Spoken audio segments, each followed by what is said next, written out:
Good morning, everyone. My name is Christina Peña from the El Paso Chamber. Thank you for joining us for our industry update today.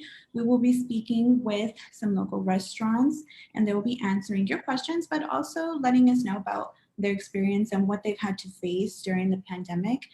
So I'll allow you both to introduce yourself today. I'm going to go first. My name is Maggie Asfahani. I'm the owner of Salt and Honey Bakery Cafe, which is in 5 Points, and also Salt and Honey Express, which is our grab and go location inside of the working capital at 311 Montana in the old El Paso import space. Hi, my name is Jaime Ambris. I'm the district manager for Jason's Deli here in El Paso. We got 3 locations, one by George Dieter, one at the Fair Fountains, and one here at the Mesa location.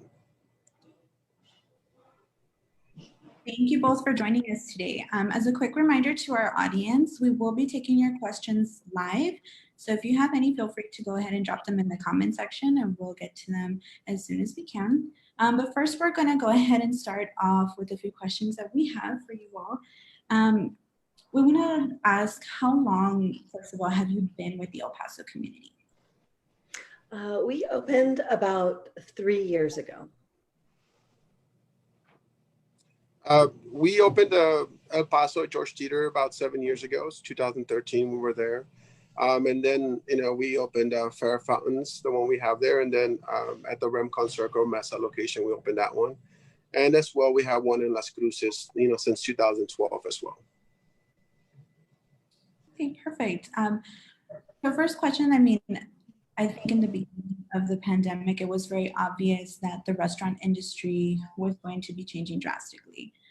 What safety precautions or what new measures have you had to take in your establishments because of the pandemic?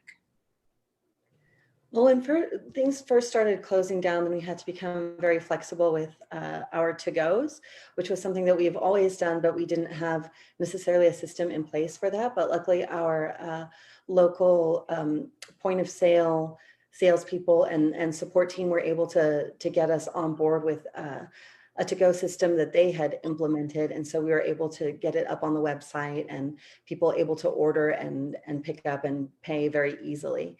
And as things started to open back up, we've just been very careful at keeping our capacity to what's required at the 50%, taking temperatures of staff as they come in and making sure that we have all the proper sanitizing equipment, not just for the restaurant itself, but for customers when they come in, enforcing a mask policy, those things in order to try to keep everybody as safe and comfortable as possible.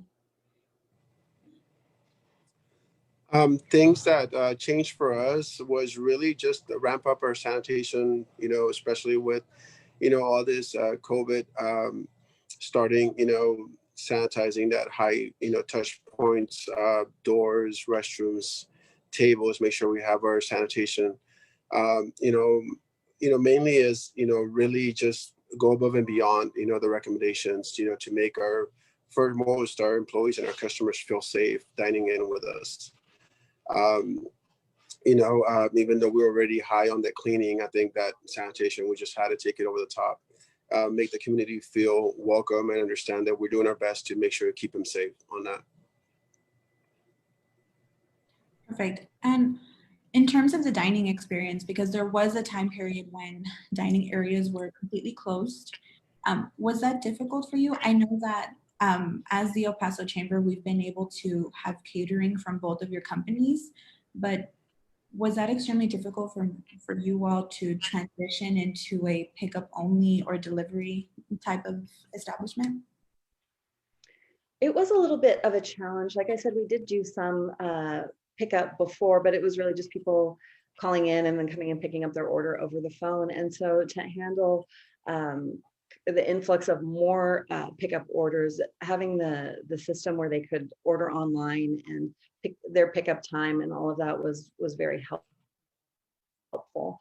Some of the other challenges were making sure that the menu, because now we have a limited menu, that the limited menu is more focused on things that can travel easily as well, because some of our food does not travel quite as well. And so we tried to pick the items that were a little bit hardier and sturdier, and so that the customer would still have a good experience, even if they weren't going to be joining us in the dining room and just taking it home.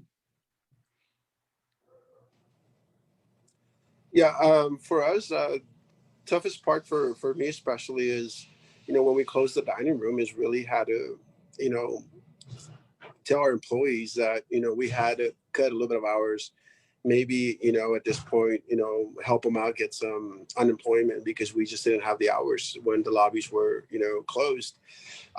We were fortunate enough that we have our own delivery drivers, so we were good at that already. We just had to shift that focus in that way. We had our own app. We also had our relationship with the third parties. So our focus shifted mainly to that aspect of pickups, to goes, curbside, and we just put that focus on there. Mainly is to goes, and we already had that in place. So the main thing was just letting our customers know that we were here for them, on that. Great. So I do know that, you just mentioned third party. So I'm guilty of ordering third party, whether it's Grubhub, DoorDash, whatever the case may be. But are both of you both on third party delivery services? And if so, what has your experiences been? I've noticed that some local restaurants prefer not to use them, but what has your experience been like? We have used them in the past and have not had, honestly, very good experiences with them for various reasons. Previously, uh, it, it, they just didn't work well for our business, and also they were quite expensive. And at this time, to give any of your money to to the third parties is difficult. Um, if we were a larger chain or had already like Jason's Deli or maybe like Chick-fil-A, because I see their vans also going around, already a system in place, then that would be great. But for now, we're not using any of those. For us, we do have a partnership with DoorDash, Grubhub, and Postmates as well. It has been, for us, it has been good. A lot of our, especially when dining rooms were closed, like I said, we already have our own delivery service, but for people that don't meet the delivery requirements, they wanted to order just one sandwich out of DoorDash and stuff. They would take care of that for us, and it's been very positive for us. At that point, pickup sales were growing.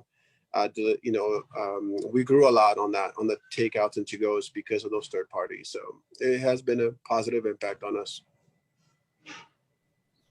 Okay, that's actually interesting to hear. Being granted, you both are two different types of business when it comes to restaurants. So would either one of you prefer that your customers just call you directly in terms of picking up food? I mean, now I know things are different because the dine-in is open at a certain percentage, but is that something that you prefer? I know in Jason's Deli, I think it might just be the customer's preference, but I'm assuming that a direct phone call might be best for business. Is that correct?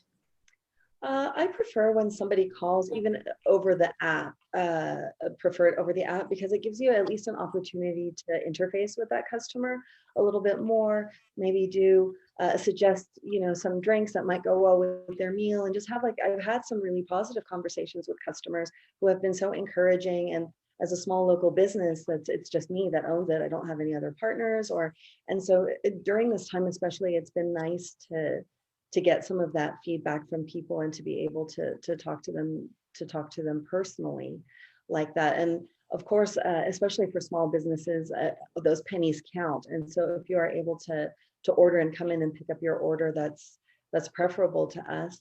We have seen a bit of a dip in the to-goes since dining has opened, because for our business in particular, it's more of a dine-in experience more than just grabbing a sandwich or so it's just bigger plates. And so people want to sit down and eat them. And so I think that's why our to-go has gone down a little bit as well.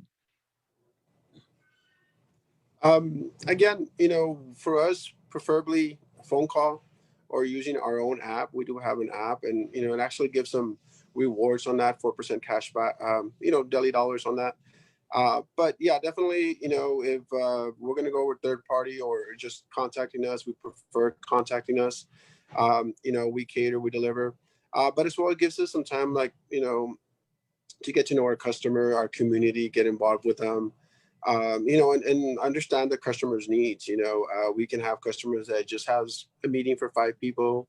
We can have other customers that are feeding, 100 of people. So, it has, with this pandemic, it has been difficult because a lot of those big, you know, meetings and stuff got canceled. People couldn't get together. So, a simple phone call is, providing maybe individual meals as opposed to platters. We can provide that, as long as the customer gives us a call and let us know what their needs are, we can take care of that for them. Right. I actually didn't know that you had an app. That's actually good to know. Two very completely different answers, but I think that they both hold merit, especially for individuals nowadays. I think we're looking a lot more for convenience, and even if when we go into a small business, I think it's just wanting to have some type of contact with another person. For some people who have had to stay home throughout these whole months, might not have been able to make it into the office. So that's actually great to hear. And in terms of community outreach and getting in touch with your customers, I know you two might have a very different answer to this next question, but because of the pandemic, we've had to reskill a lot of our coworkers, our employees. We've had to learn new things in the past few months at a very quick pace.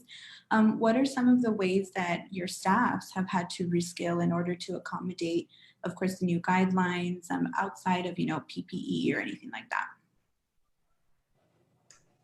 I'm trying to think about how to best answer that question, because we've been very lucky in that, because we're such a small business, everybody is cross-trained already in a lot of ways. And so when we needed to reformulate how we were doing things, people were they were already very flexible and knew how to do that. I think the biggest challenge, as was mentioned before, is the hours situation for us, and not being open enough to be open, but not being open enough to provide the same amount of hours for the employees who are working there, and then just trying to provide them with the support that they needed for unemployment, and to file for that and be able to get that. But otherwise, things have been mostly the same, except, as I said, with scaling back the menu, figuring out how to rearrange the restaurant so that the tables were far enough apart, and how to do a system where people were able to pick up their food with minimal contact when that was necessary. For us in the restaurant, we did have a lot of, employees that, were cross-trained, but also we had those employees that only knew one section. And for us, it's just that cross-training that had to be done. On some, we would have to work around it because not all our employees came back. After the dining room opened, some employees just didn't want to come back and face the, afraid of what was going on. Some employees were on unemployment. Not everybody came back. So just trying to work with the schedule and the shifting of, everything now being curbside pickup, and trying to, we already had our employees that knew how to do that, but trying to rehire some new employees, maybe do the training on that aspect of it. But definitely, yeah, it has shifted to a lot of the to-goes, pickups, deliveries, and that's where we're at right now. Even with dining room open, a lot of the percentage in sales are going out that door. Perfect. I just want to first of all say thank you for being so understanding to your employees. I know right now this is a difficult time. So to hear that, you all were empathetic and you were able to work with their schedules and with what's going on, that's really great to hear that, we have two businesses like that in our community. And so my next question is digital advertising. So I think before the pandemic, it was obvious that social media marketing could be used as an extremely valuable tool. But obviously the pandemic has kind of forced a lot of businesses to undergo a digital transformation. Have you seen the benefits of digital marketing because of this pandemic? Have you had to amp up your efforts? And if so, what effect has that had? Well, for us, from the very beginning, I was focused on making sure that the restaurant was in its design, not only in its physical design, but in the menu items that we served and the food that we created, was going to be very Instagram friendly, because from the beginning we knew that that was something that, you know, people more than ever go out, take pictures of their food, take pictures, and so you want to make sure the lighting is good for that. You want to make sure that the plates look nice. You want to make sure that every plate goes out looking as perfect as possible, because it could be on somebody's feed, you know, in the next few minutes. And so from the very beginning, we were focused on the digital aspect of the business. I think that the challenge with the pandemic was, well, the digital aspect has been very helpful in keeping people up to date on what's going on, so that with the hours changes, menu changes, all that, it's very easy to communicate with a larger group of people than ever before. And so we've ramped up our efforts in the sense of just trying to get the word out more and to create more new business. But I have a very valuable team in place that's already, like, from the beginning been taking care of that social media, you know, Facebook, Instagram, and making sure, you know, all those photos look nice and that we're trying to get the reach that we need. Definitely really, really important as far as digital goes. We have never been a real big company as far as advertising on the radio or on TV, but you know, we were always word of mouth, going out there with the community, doing the 5K runs, being involved a lot in the community. And then with this pandemic, of course, we couldn't do that anymore. So, you know, we had to really refocus on our digital marketing. We do have a Facebook handle, we do have an Instagram, and really just push some, you know, maybe some, you know, coupons or something like that that we can do to get customers in there. And a lot of it is just, like I said, information for the customer, letting them know that, hey, we are open. Hey, we do deliver. Hey, we can do this for you. So it's very important. Again, you reach a lot of people with that, and it's very important to have something like that as far as digital goes. You reach a lot of people, stuff. So it's good. And what advice would you have for some companies who, I mean, maybe prior to the pandemic, they might not have known too much about digital marketing. They might not have known too much about Facebook, because that is still the case today, even right now, after we've kind of gone digital in a way. There are, I feel, some companies or even some individuals struggling with having to, adapt and use technology. Would you have any advice for them? So the first advice I would give is, since we live in a digital age, I go to YouTube for anything that I have a question about. YouTube is extremely handy. So if you just have like various questions or want to get a background on something and don't know what solutions are right for you, just go online and watch some videos and see if something speaks to you. And there are so many agencies in town or individuals who do this work here, and you'd be also supporting potentially another small business in town, they can customize and give you advice and work within your budget. But I would say just don't be afraid, because it doesn't have to be as costly as you think. Plenty of people are willing to work with you and work within your budget and work within just what your needs are. And so I think that it's very important. It's also very important, I would say, to invest in getting a professional, because I do take some of the pictures myself, I put them on the stories, but in the end, to get the reach that you need, to get the audience that you want, to get that business to come in your door, you need a professional that understands how everything works, because it's not as easy as just, your niece or something putting up a picture. And I mean, that might be fine, but to get that reach, you need somebody that's a professional that can lead you into the best ways to grow your business. It's not super complicated, but it's not super easy either. Definitely, having that professional, do the digital marketing for you. But for any small business wants to start out, there's a lot of resources out there you can use. The chamber can help you out. The Paso Chamber, you can reach out to them. And just with the community, get involved with the community. There's some people out there that are willing to help you out. Also, I've noticed that, with a lot of my employees, especially UTEP students that are in that, they have a lot of knowledge. Talk to your employees, that they can help you out.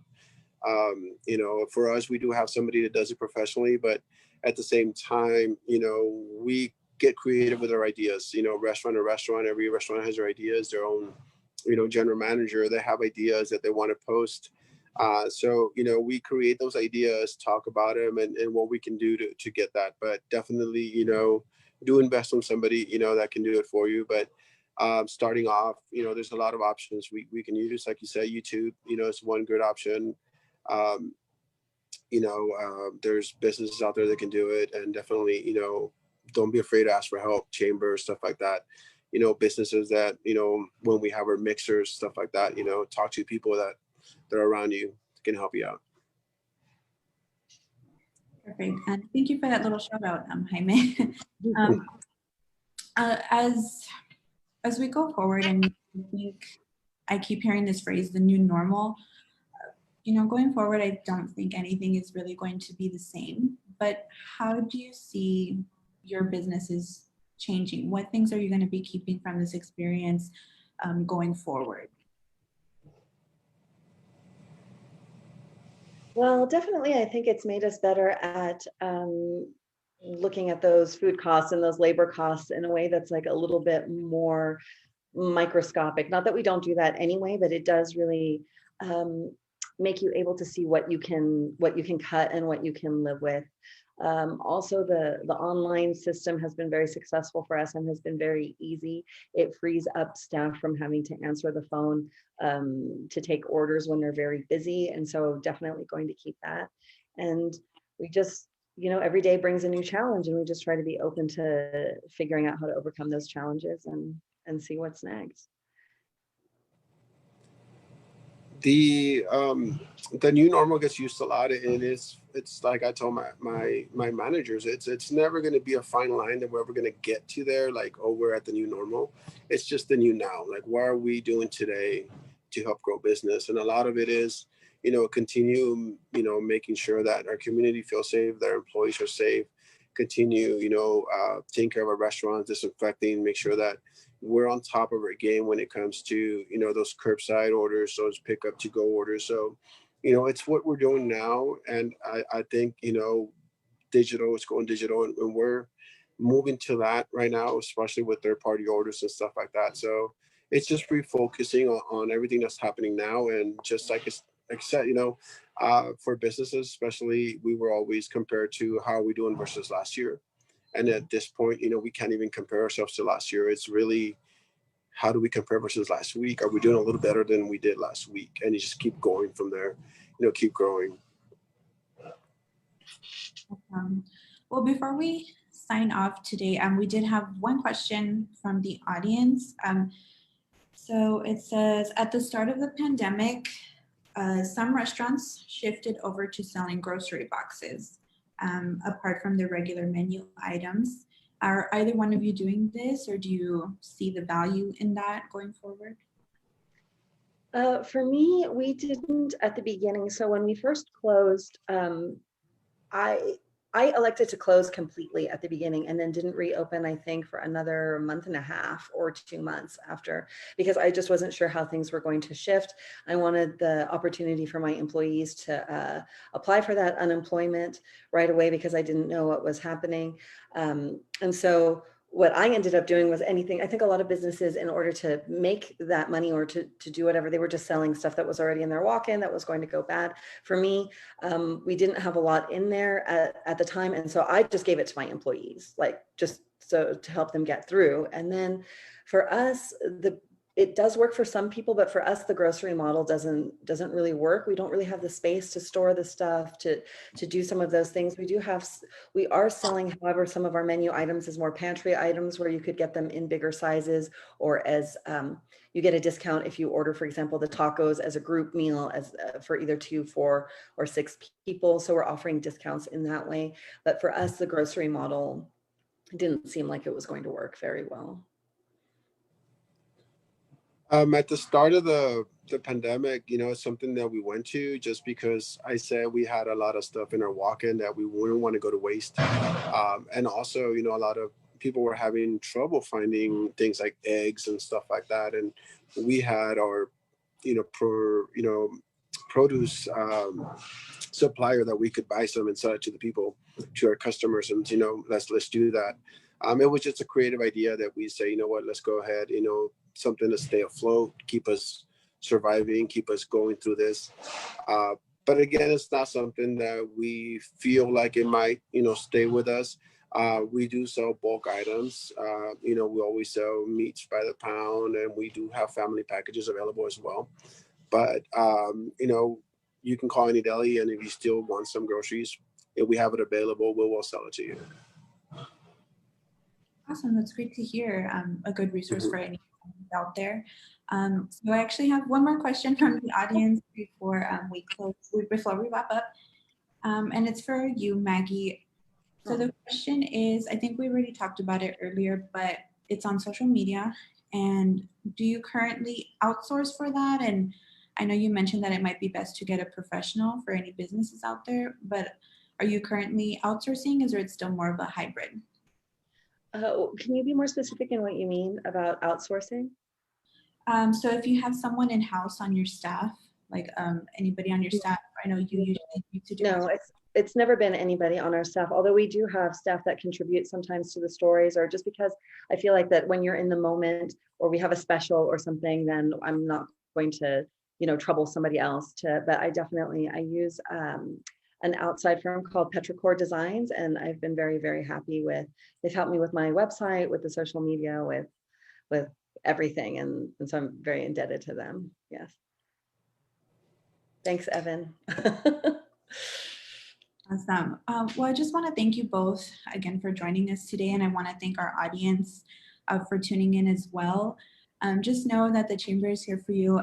If you have any questions on any of the resources we talked about today, we're happy to help with any type of digital questions you may have. If you have any questions about your business, feel free to reach out to us at 915-534-0500.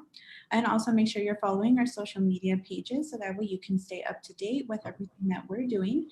And don't forget to join us tomorrow. At 1 p.m., we're going to be having an aerospace presentation from NASA. And so you don't want to miss out on that one. So before I leave with you today, I just want to thank you both again. Thank you so much for having us. You. Glad to be here.